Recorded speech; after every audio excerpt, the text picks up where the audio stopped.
coisas que a gente julga errado. Vocês entendem isso? Muitas vezes a gente julga alguma coisa errada por conta de tradições, por conta de não conhecer a profundo a cultura mais culta, a parte mais culta do português, por exemplo, né? Então muitas vezes a gente julga errado por não conhecer. Então, existem palavras que a primeiro encontro parecem erradas, assim como certas percepções e ensinos que também taxamos como erradas. Então, às vezes a gente pega um ensino ali, né, que é algo novo para a gente, e a nossa primeira opção, a nossa primeira ideia é o quê? Rejeitar. Porque é novo e contradiz muitas vezes aquilo que a gente vem trazendo há muitos anos, né? Segundo ponto, para iniciarmos a escola bíblica, se você quiser pode acompanhar na sua folha. Para iniciarmos a escola bíblica, a gente deve estar atento a dois pontos que são principais e cruciais no nosso ensino, do nosso estudo aqui, né? Essa nova ideia colocada. Primeiro, eu nunca devo começar um estudo sistemático, independente do que seja, né? Que seja da palavra ou que seja de algum estudo da ciência, né? Da filosofia ou da religião mesmo. A gente nunca deve começar um estudo sistemático com uma interpretação já formada, que foi o caso das palavras. A gente nunca deve começar já com uma ideia já pronta e fixa a respeito daquilo que a gente vai estudar, porque isso vai bloquear o nosso aprendizado. Segundo ponto, a gente deve partir do princípio de que a Bíblia tem a máxima autoridade. São dois pontos cruciais para a gente iniciar o nosso estudo bíblico. Entender que nós não podemos iniciar o estudo da palavra com preconceitos, né? E o segundo ponto é entender que a Bíblia tem a máxima autoridade. Eu coloquei algo muito interessante, que é muito bonito, que é a Confissão de Fé de Westminster, que foi uma reunião como que eu posso dizer, depois da Reforma Protestante, ocorreu essa reunião na Inglaterra, na época que ainda era Reino Unido. Então eles foram mais de 1.600 reuniões, porque na época o imperador lá na Inglaterra queria que eles fizessem uma doutrina cristã muito bem embasada. Então vários teólogos se uniram por mais de 1.600 reuniões e formaram a Confissão de Fé da cidade de Westminster, que era na Inglaterra. E começa o seguinte, isso é um trecho dela, em 1643. A autoridade da Escritura Sagrada, razão pela qual deve ser crida e obedecida, não depende do testemunho de qualquer homem em igreja, ou seja, independe do que os homens falam, do que as igrejas falam, mas depende somente de Deus, que é a própria verdade, o seu autor, e portanto deve ser recebida para que a palavra de Deus.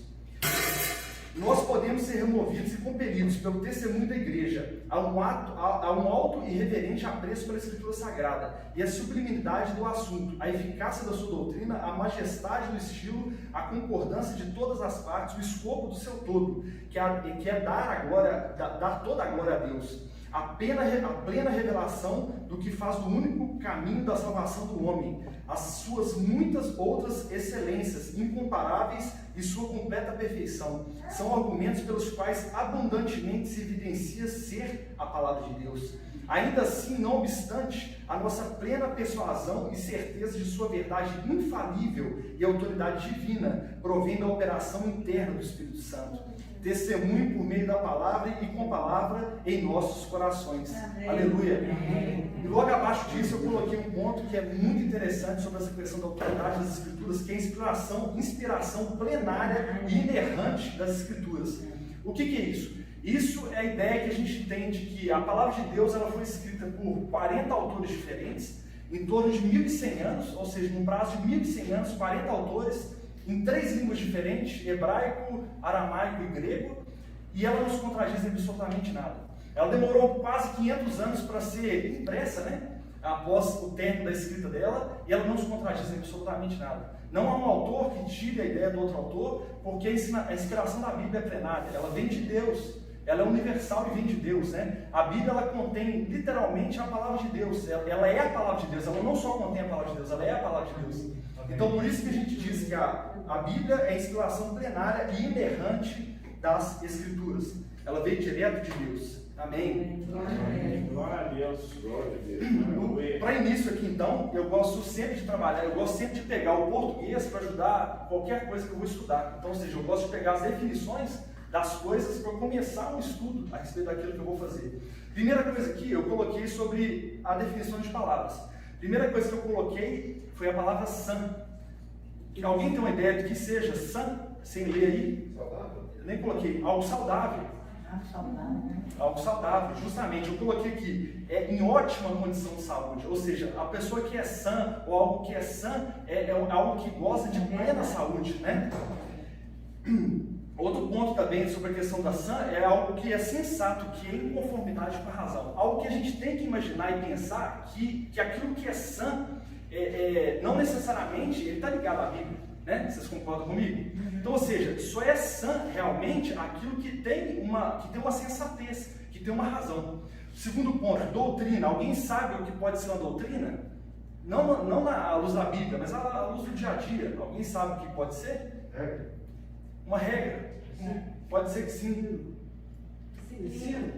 Um ensino, uma disciplina. Ok, eu coloquei aqui que uma doutrina são conjuntos de ideias fundamentais, são ensinamentos, né? São verdades. Ou seja, uma doutrina é só aquilo que tem um embasamento, ela tem um porquê e um para onde vai, né? Eu estava até comentando, brincando com a Isabela em casa, que aí você pega um fulano doido da vida, tipo o Henrique Cristo, e ele começa a falar um tanto de baboseira. Aquilo não é doutrina, porque não tem um fundamento do que ele fala e não tem embasamento do porquê fala. Você não pode chegar simplesmente numa escola científica e chegar e falar assim, não, porque não existe átomo, porque o ser humano não é composto de átomo. Com que embasamento você está falando isso? Ou seja, isso é ensino de baboseiras, né? Uma doutrina de fato, ele tem algo que tem uma teoria, que tem um peso, uma consistência, um embasamento, é aquilo que tem uma raiz. Ou seja, uma doutrina é algo que tem uma raiz. Sã é aquilo que é saudável, doutrina é aquilo que tem raiz. Trazendo agora a sã doutrina, ou a doutrina cristã, trazendo para o âmbito bíblico, eu coloquei aqui, a doutrina cristã, ou a sã doutrina, ou doutrina bíblica, é a mesma coisa. Doutrina cristã, sã doutrina, doutrina bíblica. São os ensinamentos fundamentais da fé cristã, ou seja, são as bases da fé cristã. É necessário ter cuidado ao definir sobre a questão da palavra doutrina, porque a palavra doutrina, ela origina do latim e ela não tem origem no hebraico. Que foi a palavra de Deus, ela não tem essa palavra doutrina escrita nela. É algo interessante. Então, ou seja, porque o hebraico ele é muito curto de palavras, né?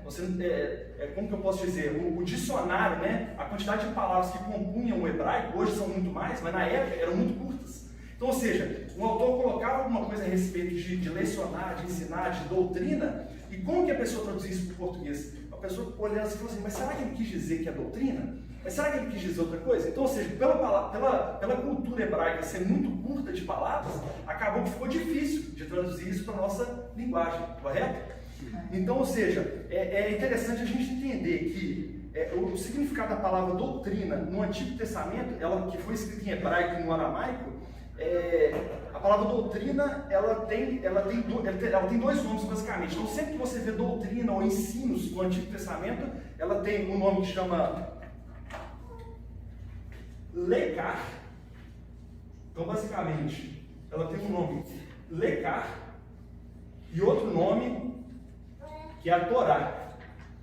É muito interessante porque essa ideia de doutrina no Antigo Testamento, ela é trazida mais sobre um conjunto de ensinamentos que é enviado ao homem. Então, no Antigo Testamento, a definição perfeita é a ideia de um corpo de pensamentos revelados ao homem. Então, ou seja, um corpo de pensamentos entregues ao homem.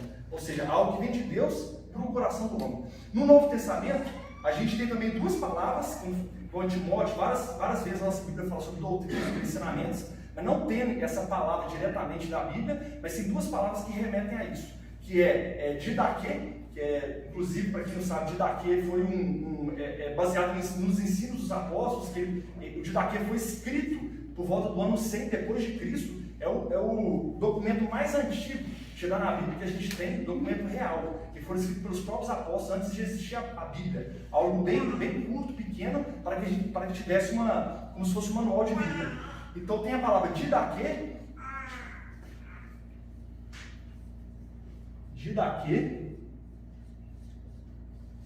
Professor, essa caneta vermelha não está dando chegar. Tá ruim, né?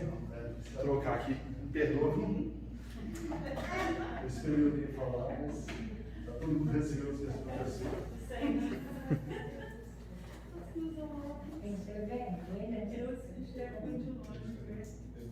Melhorou?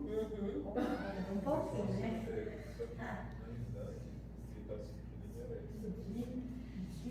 Aí, 12 horas. De daqui e de lá.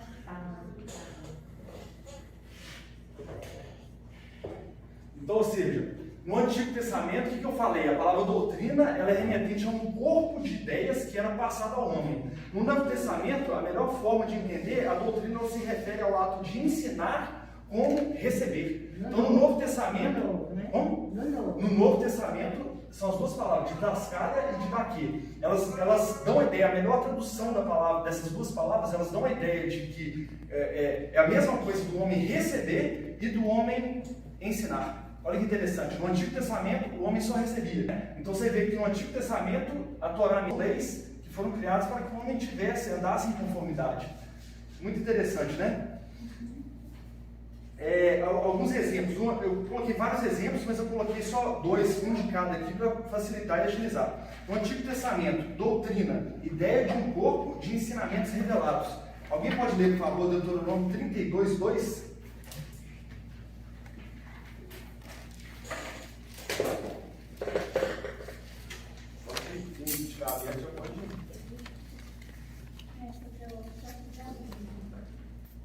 E quem puder abrir em 2 Timóteo 3,16. Só 3,16. Pode ler quem achou.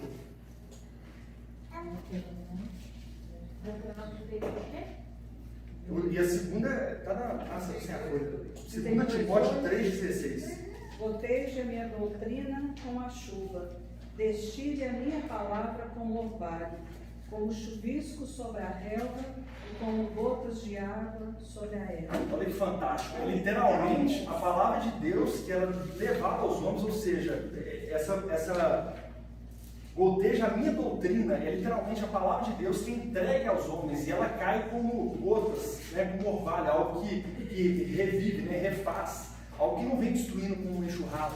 Ou seja, a palavra de Deus ela é algo que é brando, que ela vem, que ela traz vida, né? Que ela traz crescimento. E no Novo Testamento, 2 Timóteo 3,16. Toda a Escritura é inspirada por Deus e útil para o ensino, para a repreensão, para a correção, para a educação na justiça. Justamente, aí você já pode ver o exemplo de uma palavra que já foi dada ao homem e ela é útil para repassar. Ou seja, algo que recebeu e agora repassa. Vocês entendem essa comparação? Isso aí, a pessoa ela recebe no Novo Testamento a questão da doutrina, dos ensinamentos. Ele já é passado para o homem e o homem repassa para as pessoas, justamente. É o que Paulo trata muito com Timóteo, fala muito da palavra de Deus. O próprio Senhor Jesus, nos Evangelhos, fala a respeito disso. Então, beleza. Próximo ponto, a sã doutrina. Deixa eu ver aqui. Ok, a sã doutrina. Entendendo o que é. Então, agora para entendimento sobre a questão da sã doutrina. A gente pegou as definições, né? Então, entendendo o que é a sã doutrina. Lembrando que essa aula de hoje é uma introdução daquilo que a gente vai estudar. Para que fique claro o que é, de fato, uma sã doutrina. Então, ou seja, a sã doutrina, entendendo o que é. A Bíblia não separa assuntos como uma teologia sistemática, mas nós extraímos da palavra os assuntos fundamentais.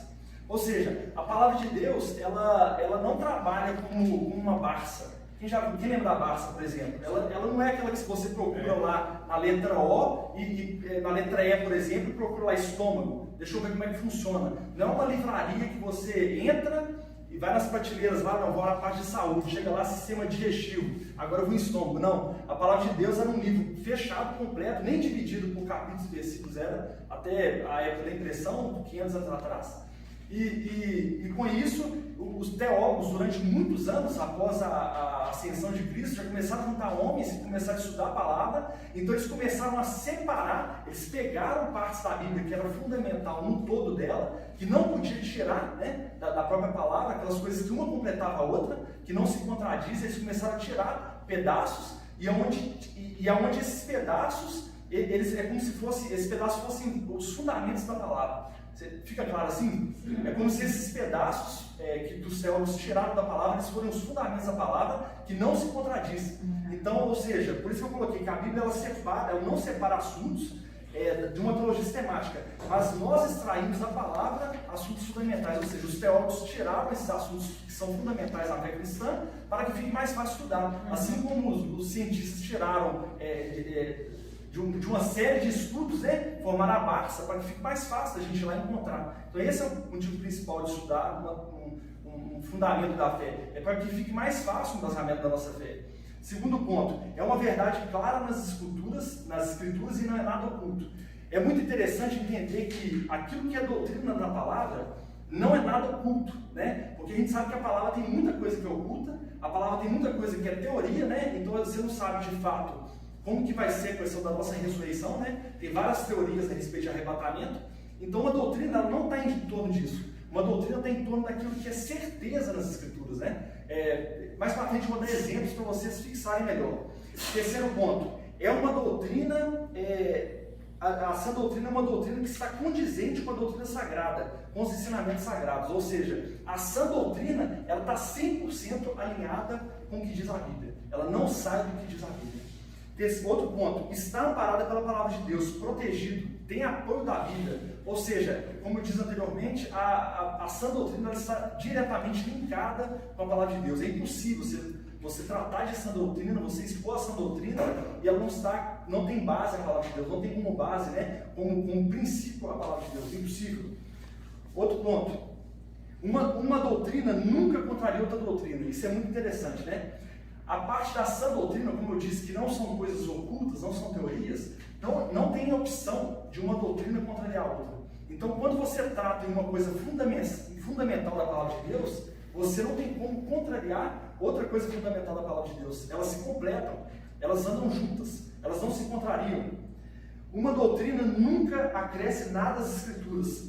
Ou seja, pelo contrário, né? Na verdade, o que acresce a doutrina foram as próprias escrituras, né? Então, os próprios teólogos que começaram a retirar essas doutrinas, né? Palavras fundamentais da Bíblia, eles fizeram isso com base na Bíblia. Eles não criaram para depois fazer com que a Bíblia justificasse. Eles tiraram da Bíblia as partes doutrinárias que são suporte. Amém? Amém. Exemplo de doutrina, trindade. É muito interessante esse primeiro exemplo que eu coloquei, porque a palavra trindade não existe na Bíblia. Essa palavra não existe na Bíblia. Mas é uma palavra que ela é totalmente embasada nas Escrituras, né? Ao decorrer da Bíblia, ou seja, não quer dizer que essa palavra não existe, que ela não é, que você anula a teoria trinitariana, que é a teoria da trindade. Por mais que a palavra não exista, a gente sabe que ao decorrer de toda a palavra, de Gênesis a Apocalipse, nada se contrapõe a isso. Tudo indica que realmente existe um Deus, que são três que trabalham de forma única e cada um possui a sua personalidade. Então, ou seja, a palavra de Deus ela não se contraria com relação à Trindade. Todo mundo tem certeza disso ou alguém tem uma dúvida? Que é um assunto que a gente vai tratar no último bloco desse módulo que a gente está trabalhando. Outro exemplo de doutrina, a criação. A criação é um exemplo de doutrina. Se você for em Gênesis 1:2, você tem certeza de que o homem foi criado. Ou seja, tudo aquilo que é certeza, que é palpável, que é claro nas Escrituras, é uma doutrina. Todo mundo tem certeza que o homem foi criado? Gênesis 1:2? Ok. Outro ponto, a queda do homem. Gênesis 3. Todo mundo tem certeza que o homem caiu em pecado? Ou seja, é uma doutrina, porque é claro nas Escrituras. E o último ponto que eu coloquei, a redenção, em Gênesis 3:15, que lá você já vê a imagem do próprio Cristo. Ou seja, a redenção, ou seja, o Cristo que nos trouxe vida normalmente, é um exemplo de doutrina, é aquilo que é claro nas Escrituras. Todos também têm certeza a respeito disso? Então, ou seja, fica claro que uma doutrina bíblica, uma sã doutrina, é aquilo que é claro nas Escrituras, que não tem como um debater com o outro. Não, isso aí não. Ou seja, as coisas que são claras são coisas que são doutrinas bíblicas, a sã doutrina, né? Ou seja, não tem como a gente debater. Se caso vier um ensinamento diferente disso, você pode saber, não é de Deus, porque é uma coisa que é clara nas Escrituras. Amém? Amém. Entendendo o que não é a sã doutrina. Eu coloquei, toda doutrina que não tem embasamento bíblico não é sã. Ou seja, toda doutrina que não tem um embasamento bíblico, ela não vai trazer saúde. Ela vai adoecer e vai gerar morte. Possivelmente, se você continuar ali tendo contato com aquilo que te adoece, você vai morrer. Então, ou seja, toda doutrina que não tem como base a palavra de Deus, ela vai gerar morte. Por isso que a gente tem que saber discernir aquilo que a gente escuta, a forma que a gente escuta, quem que alimenta, quem está nos alimentando biblicamente na palavra. Referência, alguém leia, por favor, 2 Timóteo 13. Conserva o modelo das sãs palavras, que de mim tens ouvido, na fé e no amor que há em Cristo Jesus. Ou seja, Paulo ele fala para Timóteo para conservar a doutrina do próprio Cristo. Lembrando que toda a palavra de Deus é cristocêntrica, ela tem Cristo no centro de tudo. Então Paulo ele adverte Timóteo para que conserve na boa doutrina, que é a doutrina de Cristo, sem distorcê-la. Então, ou seja, a essência, a palavra. Segundo ponto, do que não é doutrina, não são tradições humanas. Infelizmente, esse é um ponto que que acontece muito, né, no decorrer dos anos, que é a questão das tradições humanas. Tem até uma história que é muito interessante, que é uma professora minha que contou uma época. Ela falou que ela fazia um peixe na casa dela, toda vez que ela fazia um peixe lá, ela seguia a receita que a mãe dela passou para ela assim, corretamente, do mesmo jeito. Então ela pegava um peixe inteiro, assava ele sem rabo e com cabeça. E sempre fez isso, durante anos. Aí um dia ela resolve ligar para a mãe dela e entender o porquê que ela fazia aquilo. Aí a mãe dela falou: filha, eu não sei por que eu faço isso. Foi sua avó que me passou, né? Então vou ligar para minha avó. Ela ligou para a avó e foi entender que a avó fazia uma receita que já era da bisavó dela. Ou seja, ela nem sabia por que ela assava o peixe sem rabo e com cabeça, mas ela só fazia isso. Ou seja, ela mantinha as tradições familiares e muitas vezes a gente mantém tradições e as coloca acima da palavra de Deus. Isso é muito comum. E a gente tem que tomar cuidado para não cair nessa heresia, né? De sobrepor a palavra de Deus com as nossas tradições. Olha que interessante.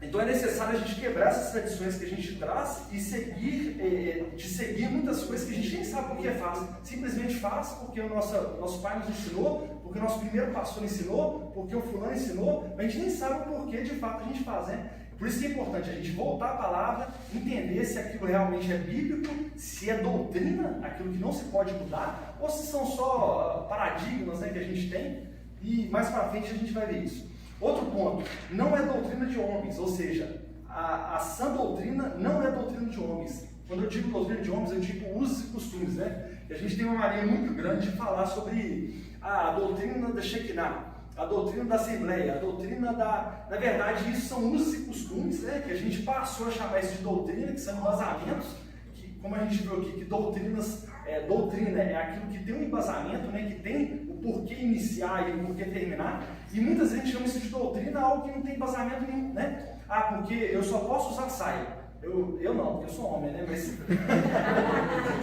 as mulheres só podem usar saias, o homem não pode usar brinco, o homem não pode não sei o quê, mas a gente nem sabe por que a gente segue isso. A gente segue isso por conta de doutrinas impostas pelas igrejas, né? Que todo mundo tem um pouco desse costume, né? E acaba trazendo isso, e não sabe de fato o porquê. Uma coisa que é interessante guardar, a doutrina ela é bíblica, ela é 100% divina, perfeita e santa. Os costumes são humanos e contém aspectos culturais e sociais, algo que a gente vai agregando de acordo com o local onde a gente mora. Olha que interessante. Porque, algo muito interessante, porque aqui na nossa região há um preconceito muito grande em eu ser cristão e eu de fato usar um brinco, ou eu de fato vim aqui numa escola bíblica e estar de bermuda, é um preconceito muito grande. Mas se eu for para o sul do país, por exemplo, lá os pastores são tatuados, usam boné, barba grande, tem um outro estilo, mas é por questão cultural. Não que isso seja um empecilho em relação à palavra de Deus, né? Porque o que a gente não pode alterar é o quê? Doutrina. É a doutrina, aquilo que é claro nas Escrituras, né? Isso são usos e costumes que a gente coloca e cria bloqueios, né? Por conta disso. Então, como eu disse no início, é necessário a gente quebrar primeiro o preconceito daquilo que a gente já tem fixado na nossa mente, para a gente entender que às vezes as coisas mais profundas, né? As coisas de Deus, elas são mais profundas, e conhecer a palavra a fundo impere, acaba gerindo em nós um conhecimento maior do Senhor, né? Amém. Muito interessante. E é necessário que os costumes que vão contra a doutrina bíblica, ou seja, os costumes nossos do dia a dia, os usos e costumes das igrejas, é necessário que aqueles que vão contra a doutrina bíblica sejam amoldados pela doutrina bíblica, e não a doutrina bíblica amoldados por esses costumes, que é algo extremamente comum, né? Principalmente antigamente, era mais comum as igrejas colocarem os costumes dela acima da verdade bíblica do que a verdade bíblica acima dos costumes. É algo interessante. E aí você se pega e fala assim, gente, mas por que a vida inteira eu usei saia e por que eu sigo isso a vida inteira? Aí você vai pesquisar a respeito do porquê você seguiu uma tradição durante 70, 80 anos da sua vida e nem sabe o porquê explicar, né? É uma coisa que virou um costume, que virou uma verdade, entre aspas, bíblica, que não tem nada a ver. Ela foi contra a palavra e sobrepôs ela, né? Amém? Amém. Próximo ponto. Exemplos de doutrinas não sadias, ou seja, exemplos de doutrinas que não são para a vida, elas acabam adoecendo e gerando morte. A salvação pelas obras. Eu coloquei alguns exemplos aqui da mesma forma como eu fiz com aquelas que são sadias, né? Eu coloquei as que não são. Salvação por obras, né? Inclusive, esse foi um tema que impulsionou a reforma protestante, né? E é muito comum. Até hoje, né? É muito comum, porque muitas pessoas, né? Inclusive a Igreja Católica, ela prega muito a respeito de você ser bondoso, né? E é lógico que a gente tem que ser, mas a gente é bondoso porque a gente tem a Cristo que impera em nós. Não porque a gente faz isso para adquirir salvação. Ou seja, a salvação pelas obras é uma doutrina que não é sã, não é uma doutrina bíblica. Isso não condiz com a realidade bíblica, né? A salvação somente por meio de Cristo, através do ato redentório que nos religou a Ele, amém? Outro ponto, um ponto que é muito, se você entra um pouquinho mais dentro da teologia, é muito comentado, que é a doutrina sobre o próprio Adão. Tem um ponto da teologia que diz que Adão, ele não foi um homem real, ou seja, não foi um homem histórico. Vocês entendem isso? Adão não viveu realmente, Adão é um misticismo dele. Você já escutou falar? Foi sobre algo que, tem uma teologia que fala que Adão foi algo místico, né? Que foi colocado, criado para explicar a queda do homem. Mas se de fato, eu estou falando que isso aqui é uma doutrina que não é sadia, isso não é verdade. Se de fato a gente pensar que Adão foi um misticismo, então a queda do homem também foi um misticismo. E logo, o ato redentório de Cristo também foi um misticismo. Logo, não teria como nós sermos salvos. Então, ou seja, são coisas que não condizem com a verdade bíblica. Então ficou claro o que é a sã doutrina, o que é uma doutrina bíblica e o que não é uma doutrina bíblica? Claro para todos? Amém. Amém? Eu estou acelerando porque nós temos 1 hora para fechar o conteúdo, porque não vai ser uma coisa muito profunda, algo para a gente poder ter um embasamento melhor a respeito da fé cristã. Amém? Glória a Deus. Forte. Ok, então, fato, Adão então é um homem histórico, Adão foi um homem histórico, ele caiu, pecou historicamente, ou seja, realmente aconteceu. O homem, a humanidade caiu, morreu verdadeiramente. Cristo morreu pela humanidade verdadeiramente. E logo nós somos religados verdadeiramente. Essa é a doutrina bíblica, é isso que a Bíblia nos ensina. Glória a Deus. Próximo, a importância do estudo da sã doutrina. Então nós já vimos a sã doutrina, o que é, o que não é a sã doutrina, aquilo que traz vida, nós vimos o que traz vida, o que não traz vida, o que traz morte. E agora nós vamos ver a importância do estudo da sã doutrina. Primeiro ponto. O estudo da sã doutrina, o estudo da doutrina bíblica vai definir a forma como vamos entender o resto das Escrituras. Se temos em nossa mente de forma clara o entendimento do fundamento, o restante acompanha a base. Então, ou seja, se você tem de forma clara na sua mente a respeito da sã doutrina, daquilo que é fundamento da palavra de Deus, o restante para você vai tirar de letra. Pensa comigo, um exemplo bem prático aqui. Eu sou engenheiro civil, né? Então, ou seja, quando a gente vai fazer uma fundação, por exemplo, a gente trabalha bem na fundação para que quando a obra estiver subindo e anos depois, a obra continue intacta, né? Em pé, ela tenha suporte. E da mesma forma também é a palavra de Deus. A doutrina da palavra, ela é como se fosse a fundação. Ela vai nos suportar pelo resto das nossas vidas. Ela vai nos suportar e que vai nos endireitar, que vai nos deixar firmes pelo resto da vida. Se eu já começo com uma doutrina distorcida ou com parte da doutrina não esclarecida, é como se faltasse ferragem naquela fundação. É como se a fundação não fosse profunda o suficiente para suportar o peso do prédio, do edifício que vai ser construído ao longo dos anos. Então é necessário que a gente tenha uma boa doutrina bíblica, um bom embasamento, um profundo embasamento, para que o nosso prédio de conhecimento sobre Deus fique firme até o resto das nossas vidas, até a volta dele para continuar conhecendo. Outro ponto também interessante sobre a questão da fundação é porque se você faz uma fundação fora de esquadro, ou seja, não alinhada, você vai gerir posteriormente as paredes fora de esquadro. Na hora que você instalar o piso na sua casa, você vai ver que o piso tem os recortes mal feitos, aquilo vai te incomodar, e da mesma forma é a doutrina cristã. Se ela não for bem embasada de forma correta em nossa vida, o nosso evangelho ele vai ficar, não vai ficar 100% moldado segundo a imagem de Cristo que é perfeita. Nós vamos ter falhas, né? Nós vamos ter defeitos, raso, mal feito, né? Uma fundação que é fora de esquadro, as paredes sobem fora de esquadro, o seu piso não fica bonito. Então, ou seja, uma coisa acaba puxando a outra. É necessário entender que a base, a fundação, ela precisa ser muito bem consolidada para que a gente deslanche em conhecimento de Deus, para que as coisas fiquem mais claras a respeito dele. Amém? Outro ponto, o estudo da doutrina bíblica nos ajuda a não cometer enganos. Por favor, alguém abra a Bíblia em Mateus 22, 29. Respondeu-lhe Jesus: errais, não conhecendo as Escrituras, nem o poder de Deus. Ok, então nós erramos muitas vezes por não conhecer o que diz realmente a Bíblia, por não conhecer os fundamentos da Bíblia. A gente comete erros teológicos, ou seja, erros na vida de como lidar em situações do dia a dia. A gente comete erros só pelo fato da gente estar sendo engodado por muitas, principalmente nesse tempo de pandemia, que a gente escuta muita baboseira na internet, pastores assim, que às vezes são falsos mestres, não porque querem, mas porque não conhecem as Escrituras. Eu não estou falando que eles fazem por maldade, mas eles são falsos mestres porque não conhecem as Escrituras e não sabem passar a palavra de forma correta. Então, ou seja, quando a gente realmente faz o estudo da doutrina bíblica, a gente não comete, quando a gente tem o estudo da doutrina bíblica bem esclarecido em nós, a gente não comete enganos.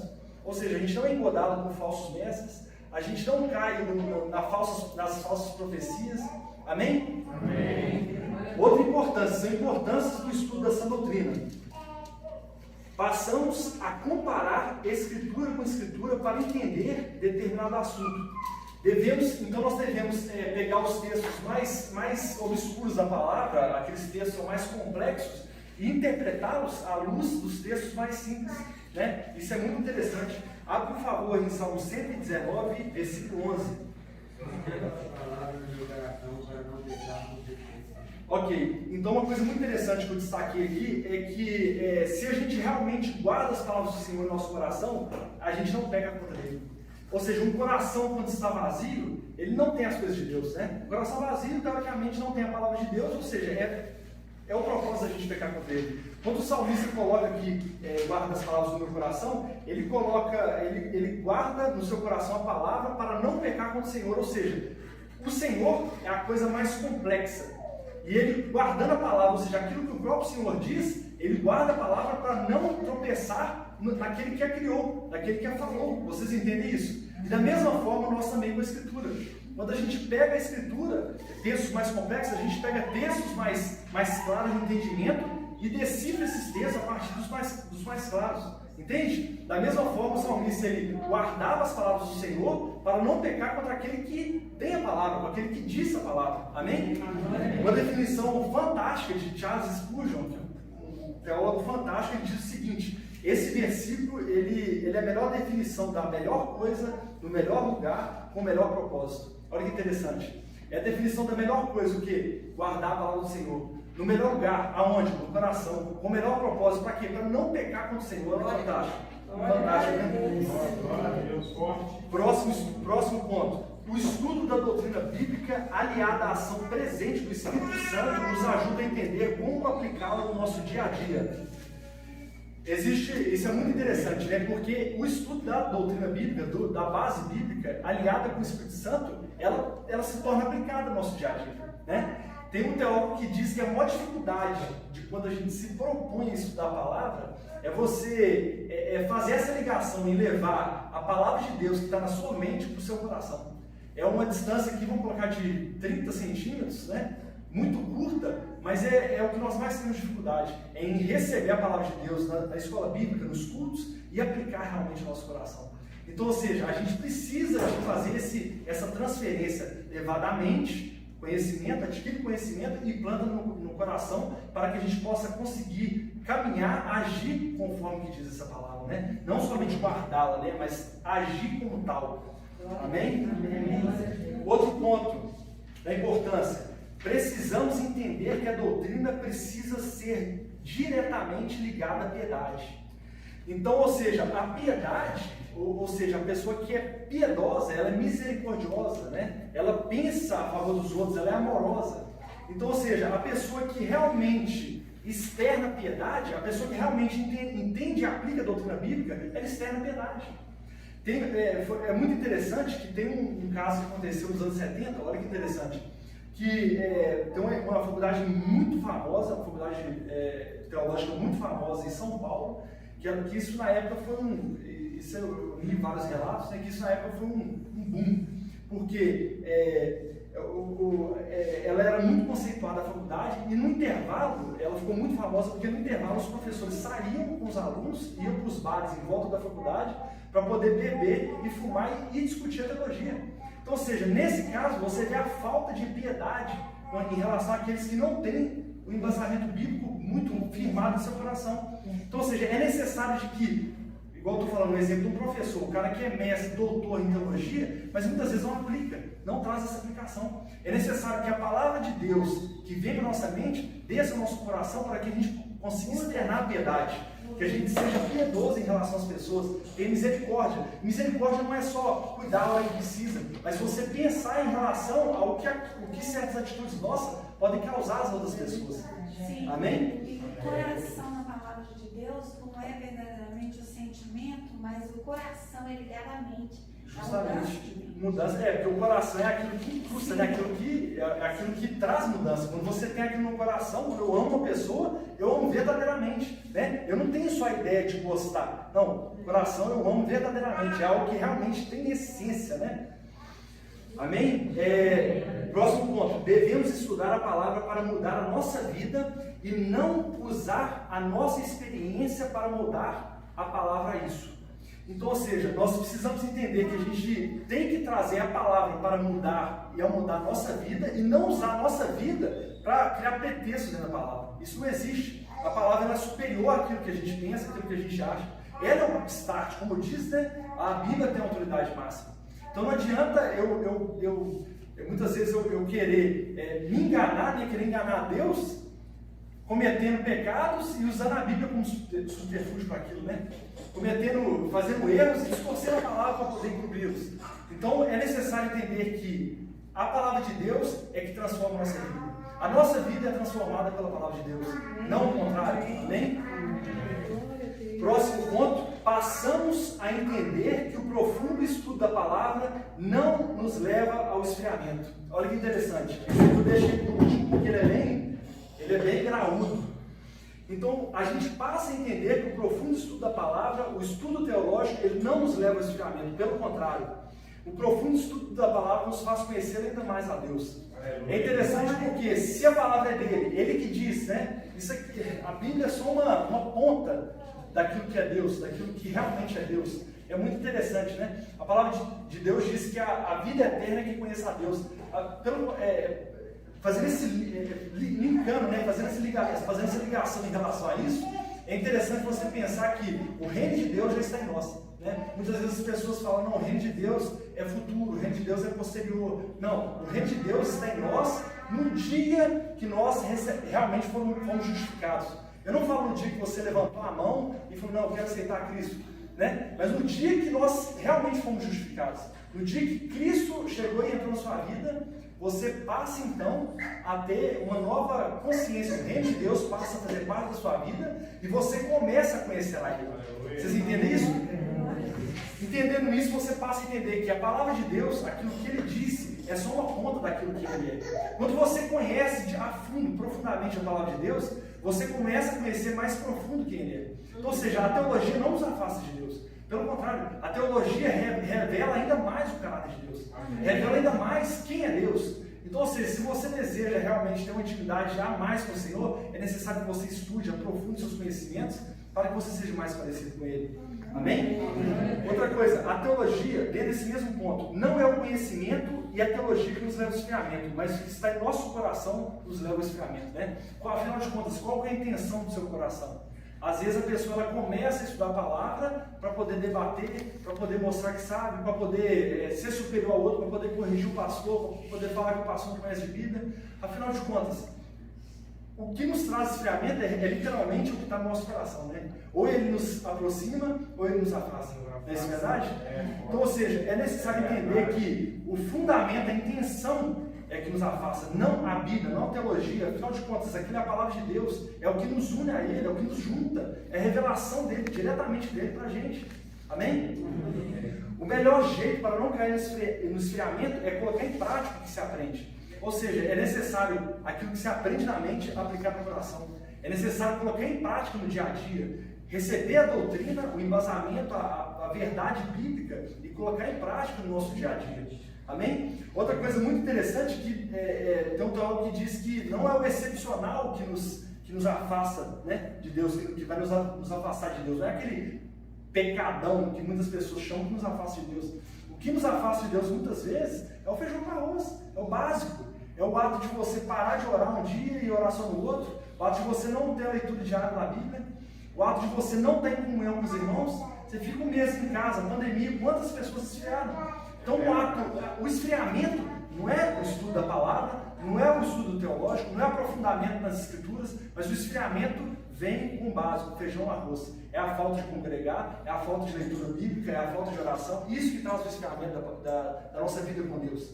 Referência, Deuteronômio 32, 2, por favor, novamente. Proteja a minha doutrina como a chuva, vestir a minha palavra como orvalho, como chuvisco sobre a relva e como gotas de água sobre a erva. Amém. Olha que bênção. A palavra de Deus é gotejada em nossa vida. A palavra de Deus, ela goteja como orvalho, como aquilo que traz manso, né? Algo que traz um renovo, né? Aí você pensa em algo muito seco e começa a cair aquele orvalho manso, devagar, trazendo renovação, vida. Assim também a palavra de Deus, não só na revelação a Moisés, mas a gente nos dias de hoje. Olha que interessante, quando a gente realmente entende, estuda, se aprofunda na palavra, ela entra como vida, como renovo, como aprofundamento em conhecer o Senhor, em continuar conhecendo ainda mais o Senhor. O nível de santificação que a gente se encontra, esse é um assunto mais para frente, depende da forma como a gente reage àquilo que a gente recebeu.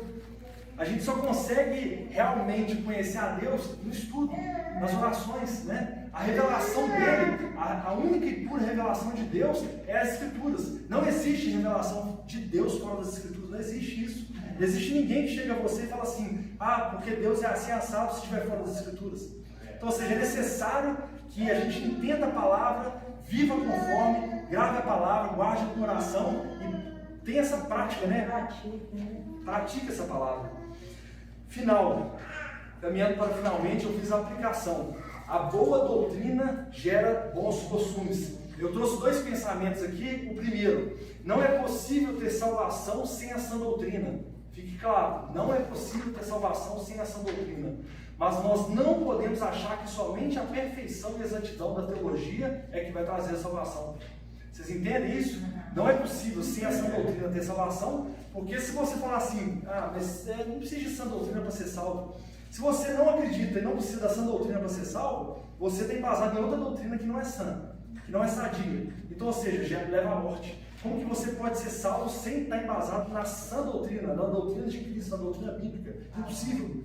Segundo pensamento, é possível ensinar a doutrina certa e viver a sua vida errada. Porém, todo aquele que vive a vida certa, vive a doutrina certa, mesmo que não conheça a profundidade de um intelectual. É algo muito interessante, porque um professor de teologia, muito bem formado, ele pode se dizer ateu, de fato ele pode ser ateu, mas se conhecer profundamente as Escrituras, ele pode ensinar a verdade das Escrituras e a sã doutrina, mas não viver como ela. Assim como aquela pessoa que não tem conhecimento teológico nenhum, embasamento teológico nenhum, vive de forma certa, ou seja, vivendo a sã doutrina, porque o próprio Deus revela ela. Amém? Amém. Referência final, 1 Pedro 1,15. Alguém leia, por favor. Pelo contrário, segundo é santo aquele que vos chamou, tornai-vos santos também, vós mesmos, em todo o vosso procedimento. Amém. Nós precisamos influenciar o mundo, não só com nossas palavras, mas com nossas ações, né? A palavra de Deus é a única, absolutamente a única capaz de nos mudar e nos transformar. É preciso que a gente aprofunde em conhecimento da palavra, para que a gente consiga ser cristãos mais parecidos com Cristo, né? Para que a gente venha entender, guardar no coração e praticá-lo. Amém? Que Deus abençoe a todos. Pai querido, Deus amado, Senhor, muito obrigado por esse momento, Pai. Obrigado, meu Deus, por esse momento de ensino, de comunhão, Pai. Que o Senhor, meu Deus, Pai querido, venha se revelar a nós, Pai. Que através dessas aulas, Pai, a gente venha cada vez mais entender mais quem é o Senhor, entender quais são os seus fundamentos, entender mais a respeito do seu caráter, Pai. Nós precisamos ter mais intimidade com o Senhor, Pai. Afinal de contas, conhecer o Senhor é a vida eterna, Pai. Conhecer o Senhor é algo infinito, é impossível conhecer totalmente o Senhor, Pai. As suas coisas são insondáveis. É impossível ter um final, um ponto final a respeito de quem o Senhor é, das suas doutrinas, a respeito da sua essência, do seu caráter, Pai. Eu te peço, Pai querido, se revele a nós, se revele esse grupo de pessoas aqui, Pai.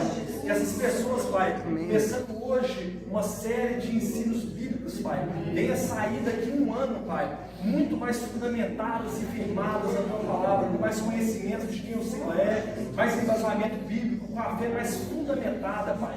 Em nome de Jesus Cristo eu te peço, Pai. Sabemos que não é por mim, não é pela pastora Alda, não são pelos pastores da igreja, mas tudo pelo Senhor, Pai. É o Senhor que revela, é o Senhor que traz, é o Senhor que faz. Pai querido, muito obrigado, porque o querer e o efetuar são sempre do Senhor, Pai. Muito obrigado por essa noite, obrigado pela vida de cada um. Amém. Eu queria que alguém comentasse alguma coisa, uma pessoa só para comentar alguma coisa, uma reflexão a respeito dessa aula, como eu fiz as aplicações finais. Se tiver mais uma, eu quero uma pessoa a mais para poder comentar a respeito. Não precisa brigar não, gente. Pode ir com calma.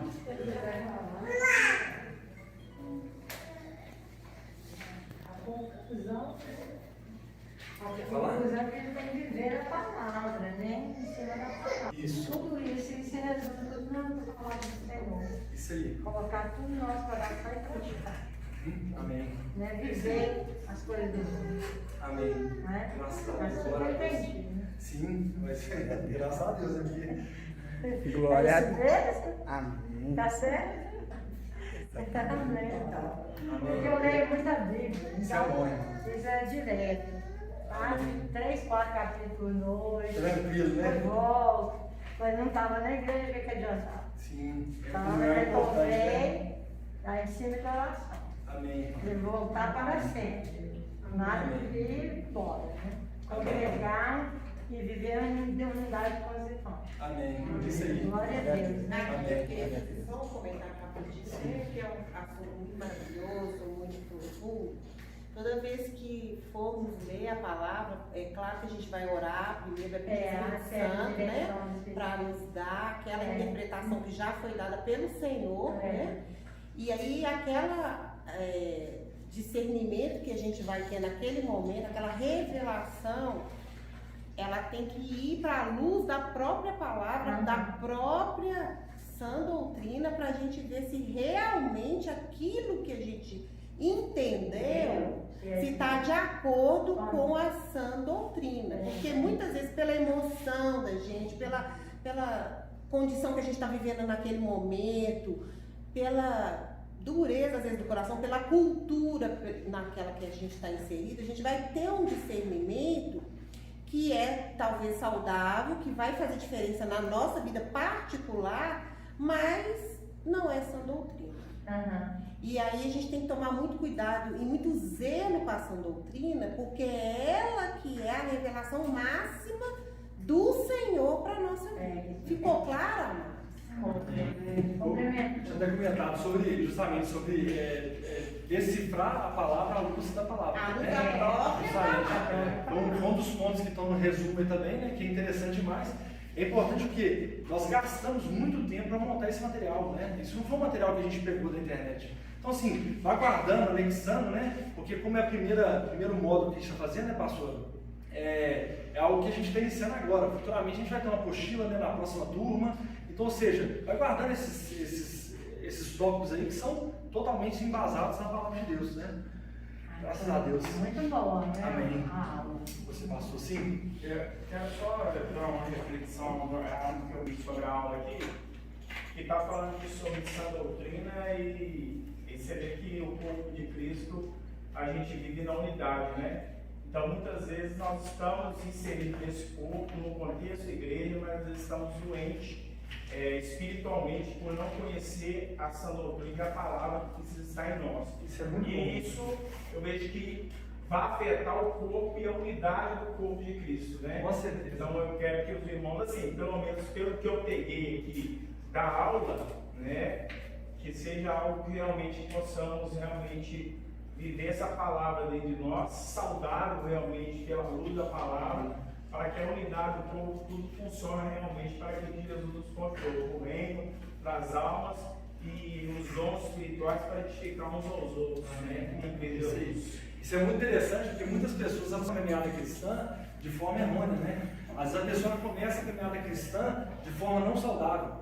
E para você discipular essa pessoa depois de anos, dentro da igreja, é muito difícil. Porque a base dela está muito ferida, ou seja, você vai ter que chegar, igual na obra que eu falei, você vai ter que demolir aquela residência construída em cima de uma doutrina não saudável, demolir, cavar aquela terra, tirar aquela fundação e fazer uma nova fundação. Aterrar, cuidar do solo, compactar para fazer uma nova fundação. Então, ou seja, é muito difícil quando não tem um embasamento correto a respeito das palavras, da doutrina bíblica. Então é necessário que a gente entenda o fundamento bíblico, mude para que não venhamos a obedecer, né, pastor? É isso aí. Só um detalhe, a Ivan vai falar e se caso o pessoal quiser ir também, nós já estamos encerrados. Não, com essa questão de muitos costumes, às vezes, tem pessoas que aprendem, né, quando criança, que Deus castiga, por exemplo. Então a pessoa cresce achando que Deus é ruim, que tudo que acontece de ruim na vida, porque Deus castiga, né? Então assim, é uma doutrina errada, né? Que aprendeu, muitas vezes até dentro de igreja ou dentro de casa, o pai e a mãe, de tudo falar que Deus castiga, não que Deus é amor, né? Que Deus é perdão. Então, muitas vezes isso vem disso aí, de uma doutrina errada. De algo que foi passado errado. Isso é muito interessante entender, que isso é um assunto bem mais para frente que a gente vai tratar, mas a gente entender que a justiça de Deus, ou seja, o ato redentor de Deus, ele é embasado em duas faces do próprio Deus, que é a ira e o amor. Né? As pessoas muitas vezes enaltecem a ira e outras pessoas também só enaltecem o amor, como Deus sempre amor, aceita tudo. Né? A gente tem que entender que as duas faces de Deus, das multifaces dele, das multifacetas dele, é a ira e o amor. Então, ou seja, a justiça dele está embasada na ira e no amor. Né? E muitas interessante. vezes isso aí, não é pesar só um lado. A gente vê a justiça de Deus que a gente quer com o outro, é sobre a ira de Deus sobre a ele, né? Justamente. Aí a gente nunca pede a misericórdia para ele, pede misericórdia para a gente. que foi a nossa, o salmo que o Senhor colocou no meu coração. Falar sobre a Trindade, mas você não falou. Então, na verdade, a Trindade vai ser daqui a mais ou menos 3-4 aulas. Esse foi só.